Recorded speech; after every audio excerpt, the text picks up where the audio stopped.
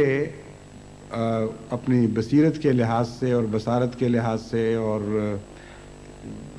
سیاسی سوجھ بوجھ کے لحاظ سے اور سیاست کے وسیع تجربے کے لحاظ سے انگلستان کی عظیم ترین زندہ شخصیتوں میں شامل ہوتے ہیں،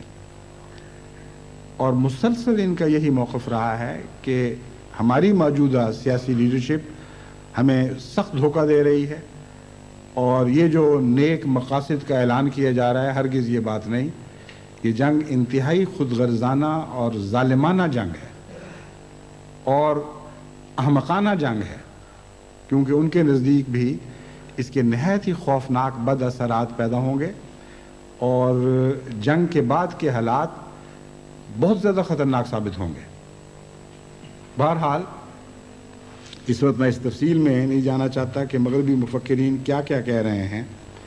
خلاصتاً دوسری آواز یہ ہے کہ یہ تیل کی جنگ ہے، یہ مفادات کی جنگ ہے، یہ اسرائیل کے دفاع کی جنگ ہے اور اسرائیلی مقاصد کو پورا کرنے کی جنگ ہے. اور بعض یہ کہتے ہیں کہ یہ جنگ صدر بش کی اور صدر صدام کی جنگ ہے، اور ان کے نزدیک صدر بش نے اس مسئلے کو اپنا ذاتی انا کا مسئلہ بنا لیا ہے، اور اب ان کی عقل اور ان کے جذبات ان کے قابو میں نہیں رہے. جب وہ بات کرتے ہیں تو ایسے بے قابو ہو جاتے ہیں، اس طرح بچوں کی طرح ایسے غلط محاورے استعمال کرتے ہیں کہ یہ محسوس لگتا ہی نہیں کہ کوئی عظیم قومی رہنما بات کر رہا ہے. اس لیے وہ بڑے زور کے ساتھ اس مسئلے کو پیش کرتے ہیں کہ یہ جنگ دراصل صدر بش کی جنگ ہے، جو صدر صدام سے شدید نفرت کرتے ہیں، اور انہوں نے جو امریکن تسلط کو قبول کرنے سے انکار کیا اور اس کے رعب میں آنے سے انکار کیا، اس کے نتیجے میں غضب بھڑکا ہوا ہے جو قابو میں نہیں آ رہا. اب ہم دیکھتے ہیں کہ اصل حقیقت کیا ہے، کیونکہ جماعت احمدیہ کو تو جذباتی فیصلے نہیں کرنے چاہیے، اور چونکہ ہم نے صرف اپنی ہی فکر نہیں کرنی بلکہ سب دنیا کی فکر کرنی ہے. کمزور اور چھوٹے اور بے طاقت ہونے کے باوجود، چونکہ ہم میں سے ہر ایک یہ یقین رکھتا ہے کہ خدا تعالیٰ نے اس دنیا کی سرداری یعنی خدمت کے رنگ میں ہمارے سپرد فرمائی ہے. ہمیں اس دنیا کا قائد بنایا گیا ہے، اور قائد کا معنی وہی ہے جو حضرت صلی اللہ علیہ وآلہ وسلم نے بیان فرمایا کہ سید القوم خادمہم، کہ قوم کا سردار اس کا خادم ہوا کرتا ہے. یعنی سردار اور خادم دراصل ایک ہی چیز کے دو نام ہیں. اگر کوئی خدمت کرنا نہیں جانتا تو وہ سیادت کا حق نہیں رکھتا، اور اگر وہ کوئی سیادت پا جاتا ہے تو اس کا فرض ہے کہ خدمت کرے. بس ان معنوں میں قائد ہونے کی بات کرتا ہوں، اور کسی معنی میں نہیں. بس ہم نے بنی نوع انسان کی خدمت کرنی ہے، ان کو ان کے صحیح اور غلط کی تمیز سکھانی ہے، اور ان کو سمجھانے کی کوشش کرنی ہے کہ ان کا تمام بنی نوع انسان عالم کا مفاد کس بات میں ہے،